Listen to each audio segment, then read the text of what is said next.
Walking a path along the roots of Pikes Peak, you take a fork in the road to the Anselm Society Digital Pub. Inside is a riotous conversation on the arts, faith, and is Matt really going to talk about Susanna Clark again? At a corner table by the fire are three people. One of them's like, surely I can think of something else. No, who am I kidding? It's Susanna Clark, and that's me, Matthew Mellema, your co-host, and welcome to Believe to See. We are a podcast of the Anselm Society Arts Guild. The Anselm Society is a coalition of churches across the Front Range dedicated to a renaissance of the Christian imagination. To find out more, visit us at anselmsociety.org. And while you're at it, why not rate and review the show on iTunes, Stitcher, Spotify, or wherever you get your podcasts. We really appreciate it. It helps increase the profile of the show, and it's so easy to do as well. And something else you can do while you're doing stuff with the Anselm is you can check out our Why We Create program, which is something that'll be going on throughout 2022. And it looks at different aspects of us as humans, whether we're artists, whether we're folks who are interested in the arts, or folks who just want to live a meaningful human life, and looking at our role as sub-creators in God's creation. Each month we're looking at a different aspect of that theme. This month we're looking at the specific topic of enchantment. Last week, during our last roundtable, we talked about different versions of heaven and the many ways they fail and the some ways they can succeed. This week we're looking at enchantment in one of the ways that I think a lot of people think of, and I think one of the better ways we can think of. But to do that, before we do that, let's get into what the Anselm folks had to say about this month's theme. There is no heaven and earth as we've commonly come to understand them, harps and clouds on the one hand and unimportant physical matter on the other. Earth is charged with the grandeur of God, and we can learn to see his character and his workmanship crackling through every fiber of the world we live in. So like I said, last round table we discussed the harps and clouds stuff with the wanting descriptions of heaven. This week at the round table, we're going to talk about earth being charged with the grandeur of God and seeing his workmanship crackling through every fiber. And one of the main ways we can do this and sort of retrain our brains to think correctly and to see truly in this way is through Faerie Stories. So we are going to talk about Faerie Stories. First of all, we're going to discuss what they are, but then how they're portrayed and reportrayed, some modern adaptations, and maybe, if we have time, some of our favorite off-the-beaten-path Faerie Stories. But first off, take y'all behind the curtain a little bit. When we were in the green room, we wanted to discuss, really narrow down what we were going to talk about, and we started being like, well, what do we mean by Faerie Story? And then we realized, this is actually the opening of the show.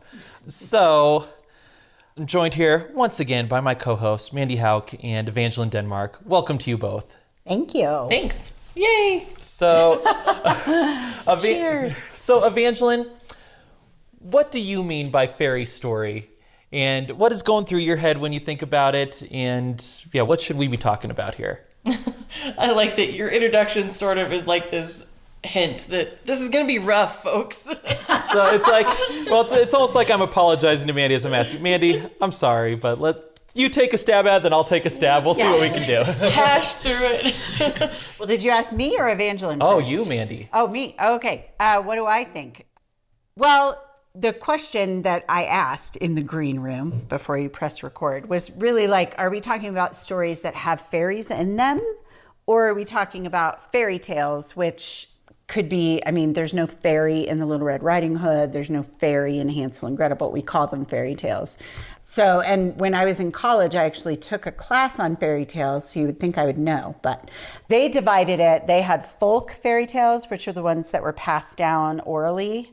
That would be like Little Red Riding Hood. They did not end well. People think the Grimm's fairy tales are gross. The Grimm's actually made them less gross than the oral ones were.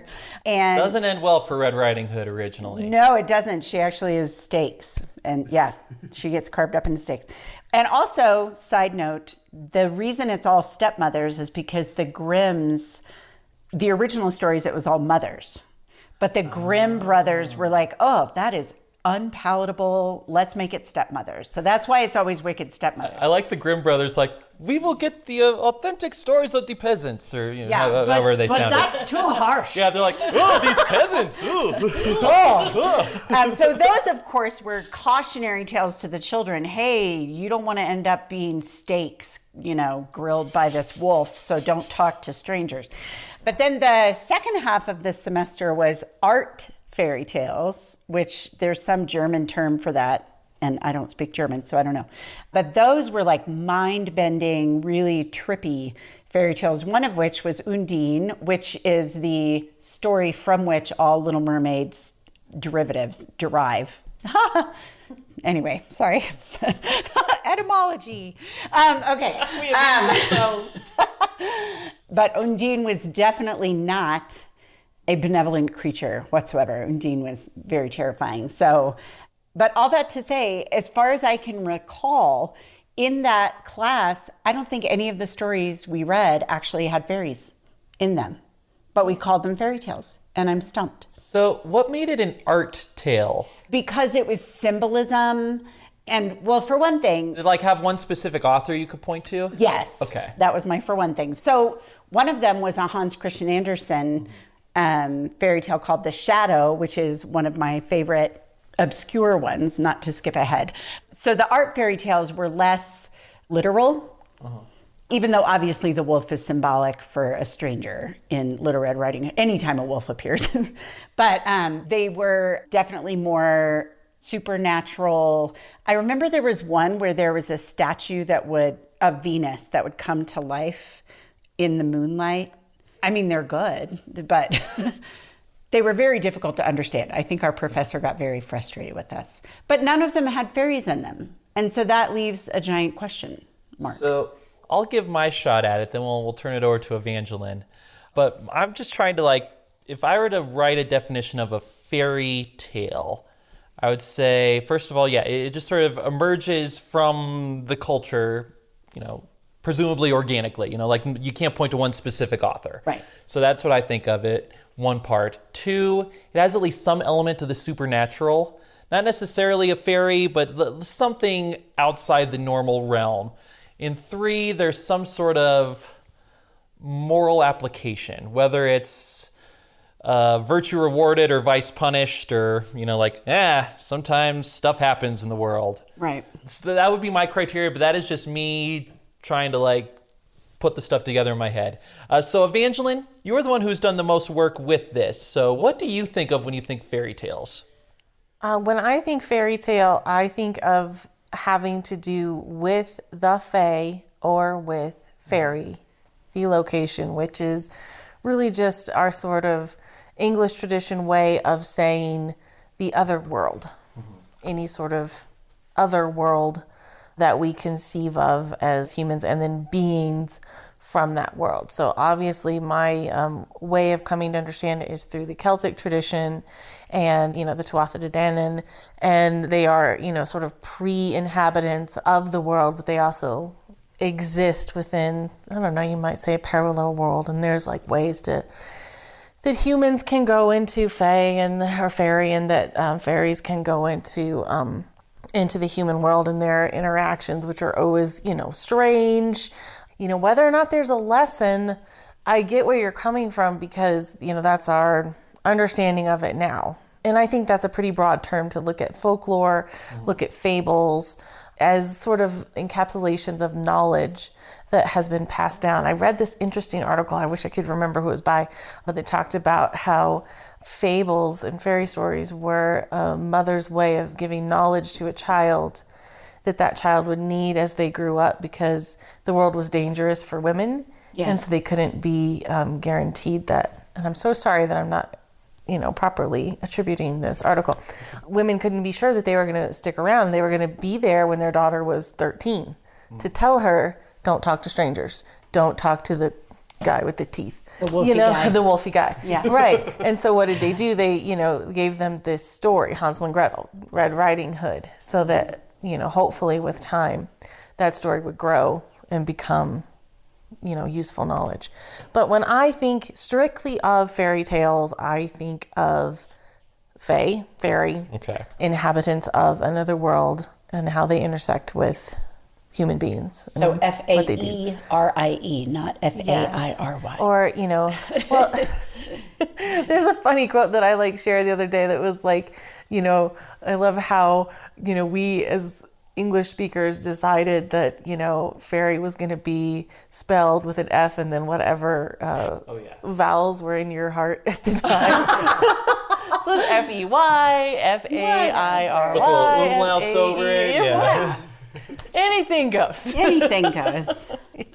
I am always very careful whenever I talk about fairy. I spell it Faerie to show I'm serious. Okay, Yes. I appreciate that because I'm pretty serious about. Yes. So it's serious signaling, not virtue signaling. Serious. I'm serious about fairies. Yeah. I mostly do Faeri and then Fae Fey.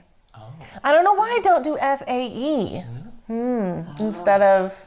But yeah, no, I always think of Fae as Fey. So question for you then, in that the definition you gave makes a lot of sense, but would it be restricted to just tales from the Celtic lands, or are you talking, because most mythological systems have stories of going to the other world, the underworld, you could go pretty much any country in the world and have that. So would those be included in your definition, or are you no, those could be other things, but when I'm talking about fairy stories, it's just really this one tradition? No, I would definitely call, the stories from, I've read some Asian fairy tales, and I definitely would call them fairies. They call it's yokai, and it doesn't quite translate, but yeah, dealing with a being that is not human from another realm. The realm of the dead, or something like that. Beyond, that of a spirit. Breaks in. Yes. So it's sort of the precursor to magical realism.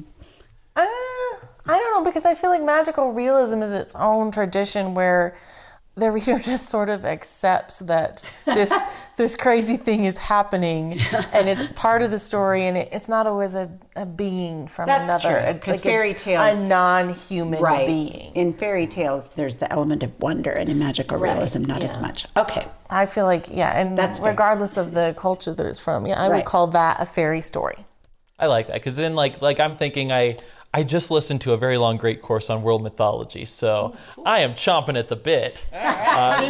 So I'm just going through the Rolodex. There's plenty of Native American. There's lots of African, you said, East Asian. It's pretty much a human phenomenon to come up with stories about the other world. Absolutely. Well, and the art fairy tales I'm talking about, as far as I can remember, were almost exclusively German. And obviously the Grimms were German. So the Germanic tradition it might be more focused on the virtue-vice dichotomy kind of thing. Yeah, I think when we do think of that, I think the tales that most of us think of when we hear fairy tale, boom, I think it'd be in that realm, right? Right. The ones, accumulated by the Brothers Grimm, Hans Christian Andersen, so sort of Northern European of a certain stripe. And I think, Evangeline, you would say some of those could be fairy tales. A lot of them wouldn't fit your definition. They'd be more like fables or folk tales. Mm-hmm. Yeah, I think that's what I would say. Okay.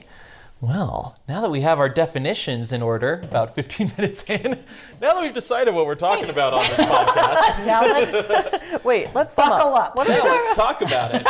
So we have these fairy stories, folk tales. A term I heard applies to some of the wonder tales, which I really like. Oh, I like that too. Yeah. So what are some more contemporary adaptations of them that we feel are effective? So this can be more relatively modern books, movies. I'm sure, Mandy, based on what you said, you have all sorts of Disney stories that you want to do. I do not have all sorts of Disney stories. We're not hating on Disney movies, by the way. It's okay. We're good. But what are some examples of fairy done well in the contemporary context? Do you think Peter Pan is contemporary? Yeah, let's talk Peter Pan. Oh, I think so. Yeah, because I think, Peter Pan has the classic other world. So Neverland. Neverland has. I don't think Neverland is like that, but you're right. Humans that are taken into that world and experience things that, obviously. Time doesn't work the same way. Time doesn't work, yeah. Also, I think Tinkerbell would be really offended if we did not. Oh, yes. Oh, we should clap. Yes, we should. Is Tinkerbell really a fairy? Okay. Fairies. So, Evangeline, you would be so proud of me. So I'm working on a series of fairy stories, and I I have my whole backstory with like all the different like magical creature species and races, and I had obviously. So I had gnomes, elves, and originally I had fairies, which was like the little guys with the wings. But I decided those are pixies, Matt. That's exactly what I did. That's exactly what I did. Awesome. I wanted fae people in the story. And Right. then I was like, no. So these little guys, they're pixies now. So, is I've Tinkerbell changed a it in pixie? pixies. Tinkerbell is a pixie. Oh, Yes. well, I learned something. Which is a kind of fairy. Is she called a pixie in the I'm pretty sure in she Jay and Barry? is. Oh, okay. I think she's called a fairy because remember, it's like, do you believe in fairies? Fairies, yeah. Yeah, true, but she's a pixie. Oh, I agree with you. I'm She is a pretty pixie. sure- I agree. I'll have to look. Yeah, I wonder if he calls her both. Yeah. That's a good question. Maybe pixie is a subset of fairy. Maybe, because I'm also thinking there's like a Nyx as well, which is a fairy, and then there's Okay. sprites. So Right. it's like there's all these subsets, and they tend to be, these are like kind of European words, and they have to do with different Okay. locations. And like I wrote an entire book about brownies, not Right. brownies, the food, which I could probably wax eloquent about. But, Yes, absolutely. but my brownie in the story was actually full sized, so he was actually just Okay. a fae. So even like wood nymphs would be a fae. Yes. Okay. So maybe that's it. That Tinkerbell is a fairy, but specifically a pixie. Okay. See, this is the sort of stuff this is like my favorite part of like creating artwork. It's like going through, it's like, all right, now I need all the rules for the Yes. different, okay, so Right. here's a pixie and there's 3 subsets of them, which I will now describe. Matt, you have an affinity for rules? I know, I'm weird, isn't it? shocked. Well, we know that like pixies are Cornish, right? Yes. I mean, they're We do? Cornish. Oh, Harry Potter and the Chamber of Secrets. Yeah, if Harry Potter taught us nothing, it's that pixies are Cornish. Cornish pixies are bad news, but Yes. okay, so regardless, so we all agree Tinkerbell's a pixie. You could view Peter Pan as sort of like a fairy. I don't know if he's not ontologically a fairy, He seems but like he a is charmed boy. operationally. Yes, he's yes. operationally a fairy. I think he's an example of the effect that fairies can have on humans that can be for good, well, mostly for ill.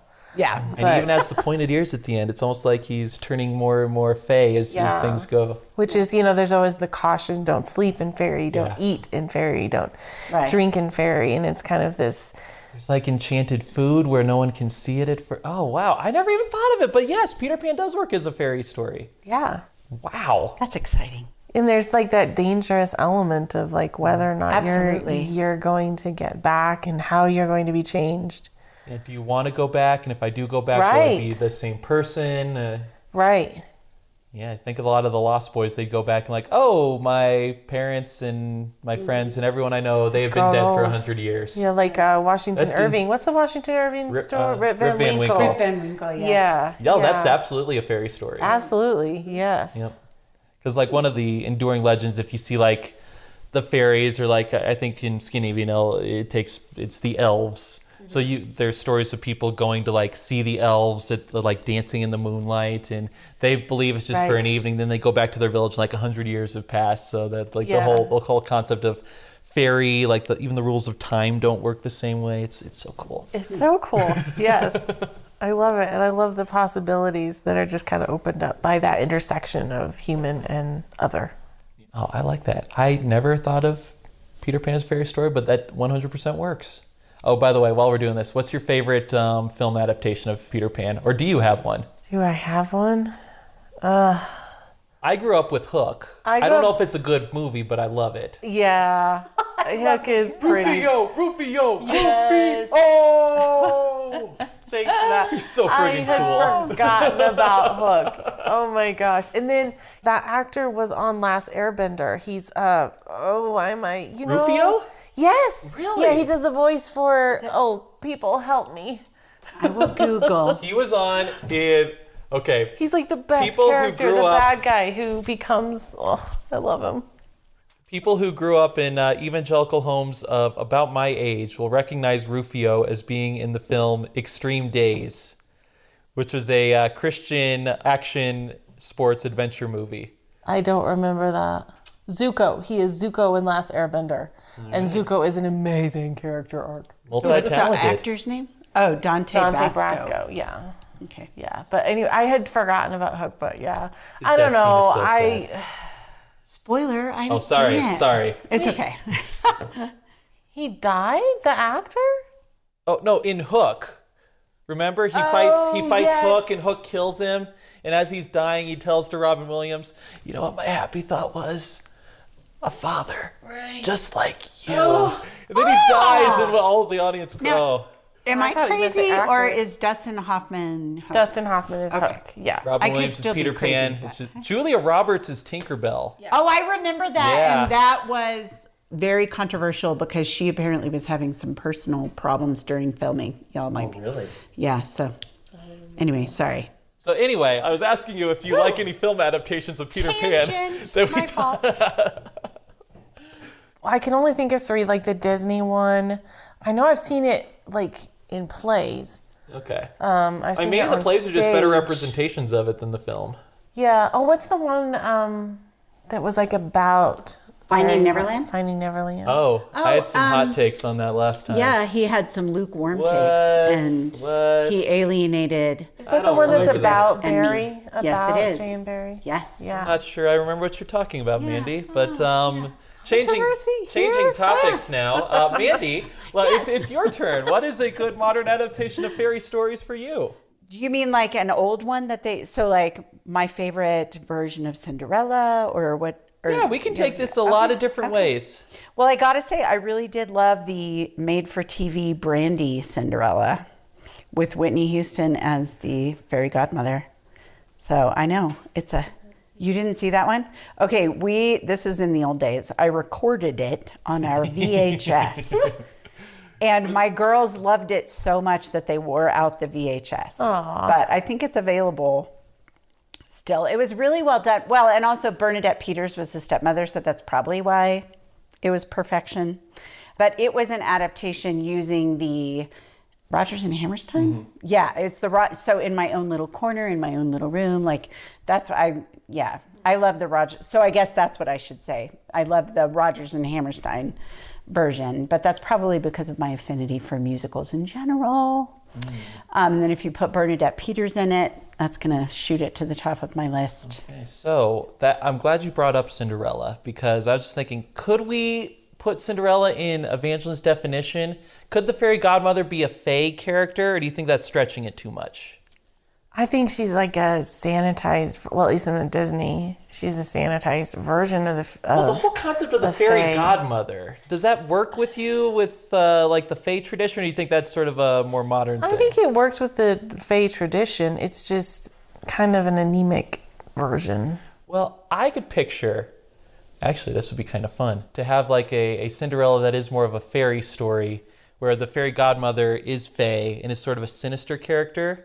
And the deal comes with lots of strings attached. Oh, So Rumpelstiltskin style. Which they always do. That could be really fun. That is true. Yeah. Like, that's the thing about a fae bargain. You never want to make a deal with them because there's always unanticipated clauses and strings that you don't know about. Or that you think you can get out of, but Yes. you're wrong. You know what? I didn't think about that. That really is kind of the characteristic of true fae, is the bargain. Yeah, and there is like strings with Cinderella. She has to be back by midnight. Oh, that's true. So there are strings. They're just not, the consequences are usually much heavier And with. the fairy godmother clearly has Cinderella's best interest in heart. Right, Whereas which if you're a fae character, that is not. Yeah. The Well, best it's interests never- of the human are at best irrelevant. The curfew is never really explained. It's just Yeah, but that's always thrown going to out be, there. there's always going to be some The condition. condition right. to the fairy But like bargain. Rumpelstiltskin, which by the way, I always hated that story. He creeps me out. He gained from the bargain. So that's what I mean. Like the curfew. Yeah, the fairy godmother Gains doesn't gain nothing. anything, but then that's just kind of the way they usually are. It's just arbitrary, seemingly arbitrary. So they're not Well, in that typically case, like Rumpelstiltskin. someone who operates more similar to a fae character, even though she's not, would be like Ursula in The Little Mermaid. Mm-hmm. She has the deal. She makes the deal with Ariel, but it's clear that Ursula is making the deal for her own gain and not for the gain of Ariel. And the strings attached are pretty severe. Mm-hmm.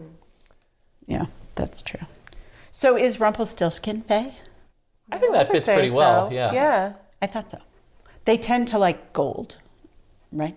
They don't like iron. there's a whole interesting metallurgy thing about iron that I don't want to go off in that direction, but it's really interesting. It kind of has to do with the development of tools and the sort of Industrial Revolution? No. Pre. The sort of civilizing of tribes.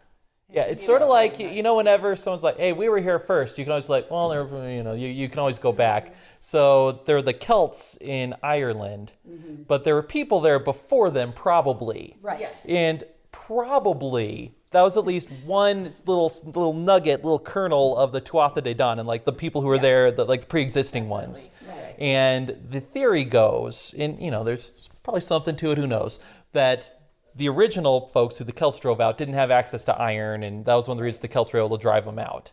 So that could be the tradition where they're afraid of iron. Right, and like what sets these inhabitants apart from the pre-inhabitants is their ability to work iron. Okay. And so therefore iron is like a way of staving off the other. You can imagine like the little ruins of the early civilization, like the mounds or something like that. You can imagine the Celts like seeing those structures and coming up with stories about the people who live there. Beneath the mounds, yes. Yeah, it's cool. I love it. All right. So, Cinderella? Yeah, but specifically Rodgers and Hammerstone. Yes. By the way, I feel like this could be a whole episode. It's just me and you, Mandy, we come up with different stories, and then we go to Evangeline, Fae or Not Fae? There we go. And our listeners are like horrendously bored. Not Fae. Well, we're still entertained with ourselves. Hey, that's the point. So Cinderella, though, interestingly, I don't know if there's agreement on which Cinderella-like story is the oldest, because I remember when my girls were small, we read one that was African, that it was still the poor girl who was mistreated, and then some other creature, so fae, whatever, there were shoes involved, and Well, sometimes not. Sometimes there's not. But I'm specifically speaking about the African one that I read to my girls. There were wooden shoes or something. It's so interesting that story. Yeah. Well, and Beauty one and of the those Beast stories that's everywhere. Beauty and the Beast is originally. Well, I think it's originally French. It probably predates that. Yeah. Too. Anyway. Yeah. Well. Well, that's cool. That one. Okay, let's do this for Beauty and the Beast then. The fairy, whatever, at the beginning. She's kind of acting more fae. The enchantress. The enchantress, the visitor. Yeah. Who is basically really portrayed as a witch. Which in the Disney, right? But truly, she does operate more like a fae than a witch. Yeah, you could see her actions. I mean, and obviously in like the Disney version, it becomes like like you did this bad thing, therefore this bad thing, and you need whatever. Okay, but you could also see her actions being a little bit more capricious and arbitrary, and that's more fae adjacent. Mm-hmm. It's funny how Disney carries on the moral tradition. Yes. And, I don't know, we kind of, shake our fingers at them or whatever. But again, there's a reason, there's a tradition that it came from, the whole moral idea, the moral story. Yeah. And that's, they didn't invent it. So we can't blame them. Well, we can blame them for how they twist and dilute things to a degree. But, I mean, they all basically have the same moral, which is like believe in yourself and stuff. Which, and stuff. And stuff. Specifically the end stuff. I actually appreciate the movement they've made. Like Frozen has been overdone, but what I love is that it was about the love between sisters. I do like that too. That showing there are different types of love other than romantic love. So is Olaf a fairy? No, he's too good.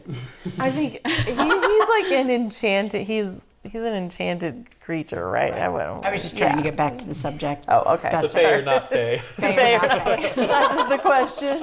Is it fae or not fae? All right, so my turn. So I toyed around with a few different things for mine. I thought for a while about doing the Lunar Chronicles, which I mentioned on an earlier episode. Yeah. So those are the sci-fi adaptation of popular like folk tales. So there's like a sci-fi Cinderella where she's a cyborg. Mm-hmm. There's sci-fi Little Red Riding Hood where Wolf is a genetically altered wolf hybrid, which is kind of cool. Then let's see, there's Rapunzel. She's stuck in a satellite orbiting the moon. And That's the one I remember because that's hilarious. So the cool thing about it is she's able to weave in sort of the magical elements, but in a sci-fi way, where the Lunars have this psychic mental ability called the glamour, where they're able to deceive people's minds so you can only see what they want you to see. So Very Fae. Yeah, exactly. Like one of the main villain is, we find out at the end, spoiler alert, she's hideously burned from like an accident, but no one knows because her glamour makes her like incredibly beautiful the whole time. So was it like fairy dust? A little bit. So they have like a natural mechanism for it. Like it's basically like there's a moon colony and the lunar people like, presumably like evolve in the future to do it. So they get there with the same route. But also, okay, here's a little note for the Michael Ward and Planet Narnia aficionados, something she did really well. Glamour is a term associated with the moon. So Really? Well, in the classical conception of the heavens, Luna is the realm of changing and uncertainty, because Luna is not entirely in the heavens. It's partially in the heavens, but it's partially in like the terrestrial realm too. Right. So it's partly unchanging, perfect, like all the other celestial bodies are, but it's partly given to change. So it's seen as changing, uncertain. That goes back to the art fairy tale I said where this Venus statue came to life in the moonlight. Yeah. Exactly. So she did a really good job of having the glamour and associated with the moon and associated with deception and all of that. So yeah, shout out to that, but that's not what I want to talk about, even though I just talked about it for 5 minutes. What I really want to talk about is my lady, my patroness, even though she doesn't know, Susanna Clark. Doesn't know I exist. She doesn't, not yet. But we can always hope. Yeah, exactly. Susanna, if you're listening, just know you're the coolest. If she were listening, she wouldn't tell you. Could I be your probably frightened her. If I could be like an apprentice or something, I don't know. I'll live in like a shack behind your property. But Jonathan Strange and Mr. Norrell, I think, is a wonderful, wonderful, wonderful example of a modern fairy story. And I say modern a little bit loosely because one of the many wonderful things about this book, which is, if I'm just looking at books, what books do I enjoy reading the most? This is right up near the top for me. Like, I love this book so much. But she writes it as if it were like an early 19th century novel. So the language, I've heard people say it's kind of Jane Austen meets Charles Dickens. It's a very rambling, meandering narrative. But it takes place during the Napoleonic Wars, and it's about two magicians. And the sort of backstory is, in olden times, so like up through medieval times, magic was a thing. It was known that magic was real. There were magicians. There were Fae people who came in and out, had interactions with humans. They behave as the Fae would in, classic Celtic mythology. But then the magic sort of died. So when the story is going out, they're still magicians, but they're theoretical magicians, which I love, which means you don't actually practice magic. You just talk about the history of magic, which I think is hilarious. So there's all these like old blowhard theoretical magicians, and then Mr. Norrell comes on the scene. He's a practical magician, the first in England in like hundreds of years. Then this other one rises up, and one of them makes a very bad deal with the fairy, and the fairy captures a couple humans and drags them to fairy. It's all these themes. They're so good, so well done. And one of the other things I love about it is there are over 200 footnotes in this book. And these footnotes create a fake magical corpus. So they'll reference a fake magical book. No way. And they'll give like an excerpt of the fake magical book or give a story about it. And there's also these tales. There's this mythical Raven King who's this very shadowy figure. She does a great job of setting up it's like murky backgrounds deep in like the early like Middle Ages, where we think he's like this orphan boy who somehow gets raised in fairy. So he goes to the other world. He comes back with immense magical powers, and he takes over. He's still technically the king of Northern England with his headquarters in Newcastle, but he's like disappeared, and he's been disappeared for 100 years. Like, well, I don't think he died because he never aged because of his magic. Is he in Fae? Is he where is he? So it's just it really gets into the theme of enchantment. When the story opens, magic is gone. Nobody knows why. And these theoretical magicians are like, yeah, whatever. Like one of the magicians tries to bring it up. It's like, why has magic disappeared from England, guys? Shouldn't we talk about this? Theoretical magician's like, We don't need to talk about that. Let's talk about history of magic that was done. And then like huff and puff. And then basically the story of Jonathan Strange, Mr. Norrell is the story of England being re-enchanted. And it's like Prince Caspian. Yeah. For Narnia. There actually are a lot of the same themes where it's like it's sleeping and needs to be reawoken. And at the end, won't give too much of it away, but a lot of the themes is the magic is reawoken. All the old covenants between like men and like the trees and the rivers and the stones are brought back to. It's great. It's so good. It fits the enchantment theme so well. And Miss Clark, can I call you Susie? No, Miss Clark. Miss Clark. Miss Clark. The impudence. Oh my God. I'm sorry that I keep bringing up your works on the podcast, but that's because I love them so much. Anyway, I'm guessing you would consider those as fitting very classically in the fairy story tradition. I would. And yeah, I thoroughly enjoyed Jonathan Strange and Mr. Norrell. And that also made me think of Maggie Stiefvater's The Scorpio Races, which is about really fairy horses. Oh. And yeah, so I was just thinking, oh yeah, I forgot about that. And it's, I don't know, there's not beings, there's not humans or human-like beings that I can think of, but there are these horses that sort of come ashore, and they are definitely fairy creatures, and they're dangerous, and it's, yeah. Yeah, and that's one of the things Susanna Clark does so well. It's this element of danger with the fairies. Yeah. Like, there's something very sinister there in all the interactions. She has this other book of short stories called, The Ladies of Grace Adieu? I want to make sure I get that right.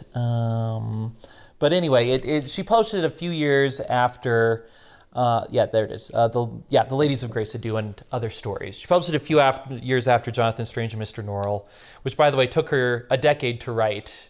And she didn't publish till later in life either. Like, it's great. She's a cool person. But I digress. Do you like her? I do. Have I not made that clear enough? I just was checking. Yes. So what is sinister about The Ladies of Grace Adieu? I haven't read it. So it's a collection of short stories that take place within the world of Jonathan Strange, Mr. Norrell. Okay. They're really great. You kind of view them as like extended footnotes to the world, but they all take place in that same world. They take place in very different times. Some take place in like medieval times when the fairies are going strong. One of them involves the Duke of Wellington. They're really good, but they all portray the fairies as mysterious, shadowy, sinister, and she does such a good job of setting that up. Like, it's just what you would want. Just what you'd want. Yes. I look right at you, Evangeline. Well, it seems to me like I'm thinking of Puck from, of course, Midsummer Night's Dream, and there's like the good and the bad, because the mischief causes harm, but it springs from a playfulness. So is Fae or not Fae? Puck. I think of Fae, but you don't see the playfulness as often, at least in...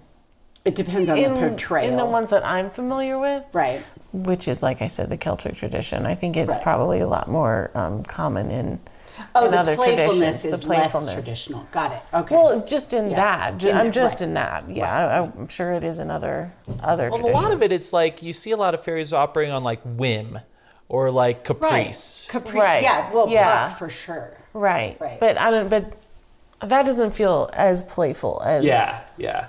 It's not as friendly, or Puck isn't as friendly. No, I mean the real Fae are not as friendly as Puck. Yeah, not as innocent or unintentional. Yeah. Right. I mean, if we shadows have offended, Right. Yeah. Right. Yeah. A true Fae is not going to apologize. Right.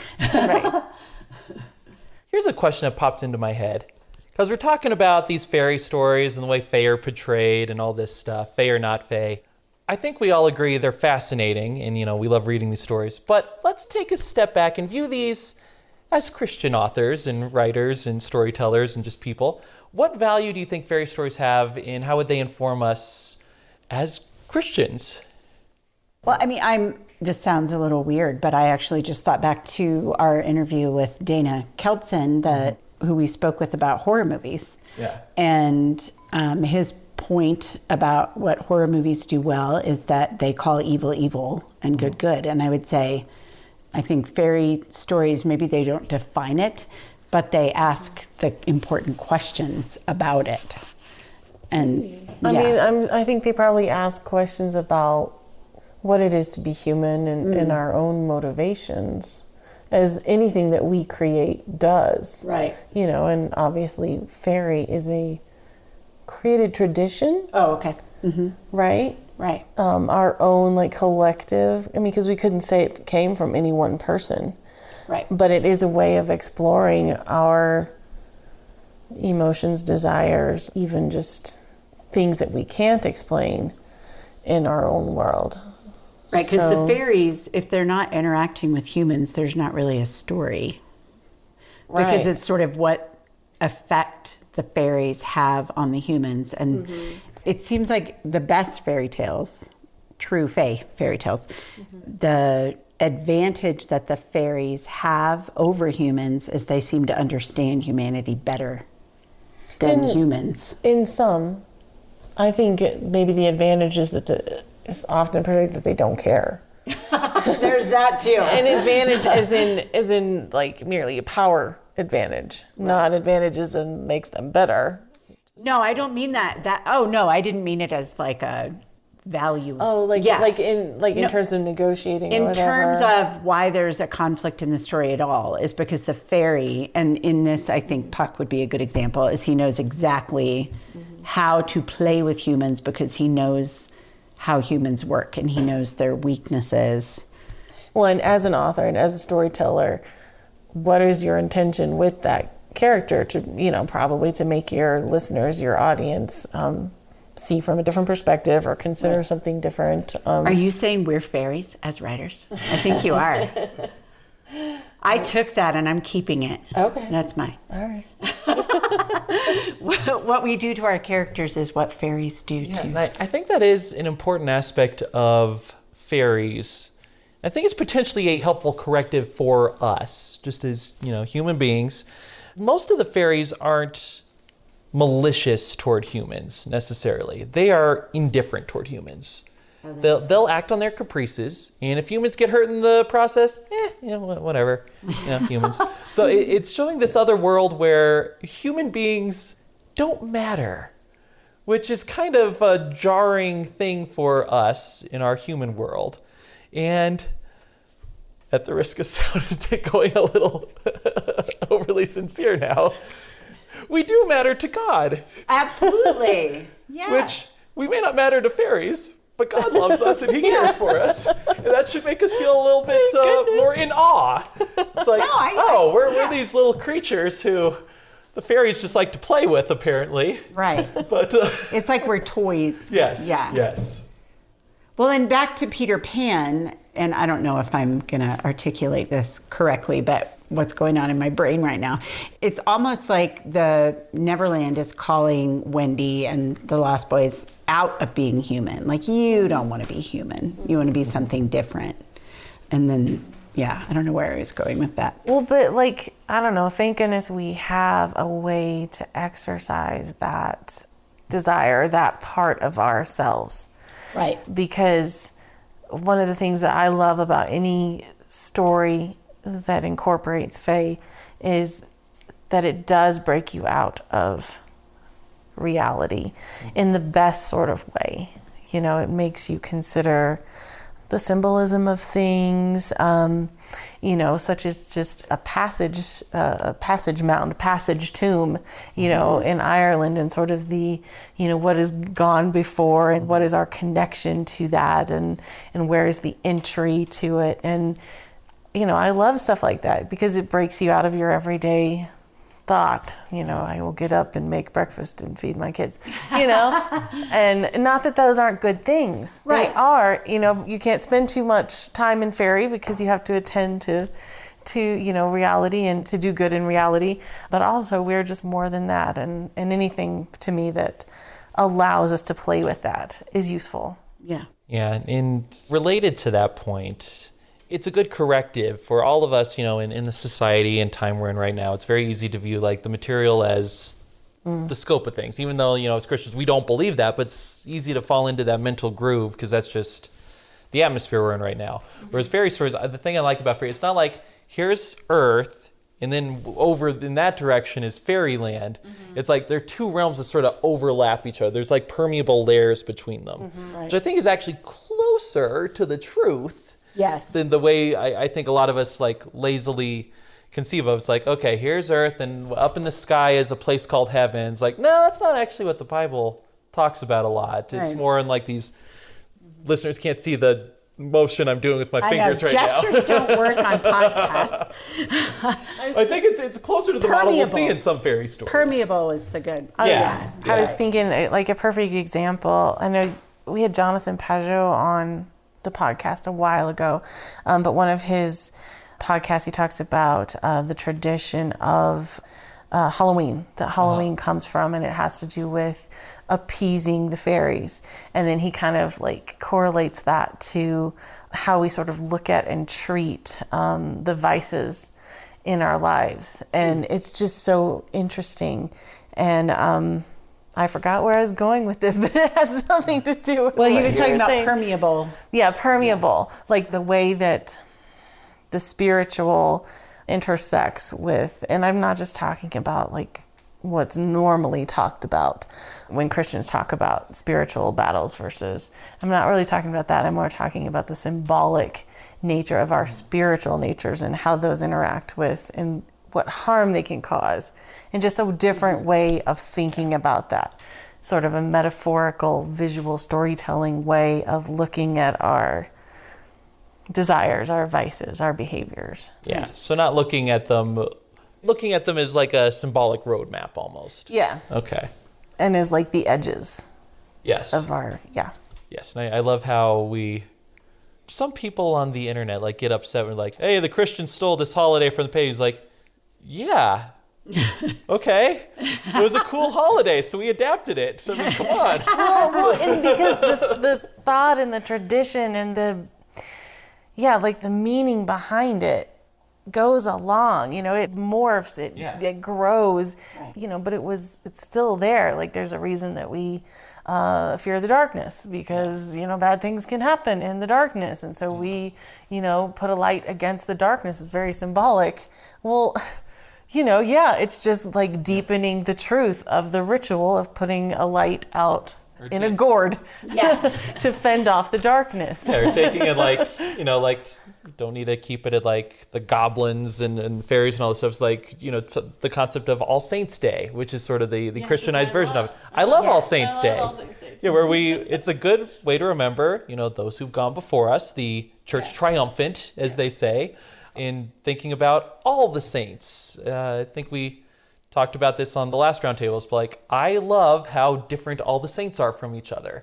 And I love just that whole big host of heaven. And again, it's not like I'm on earth here and heaven's, up there somewhere. It's, there's...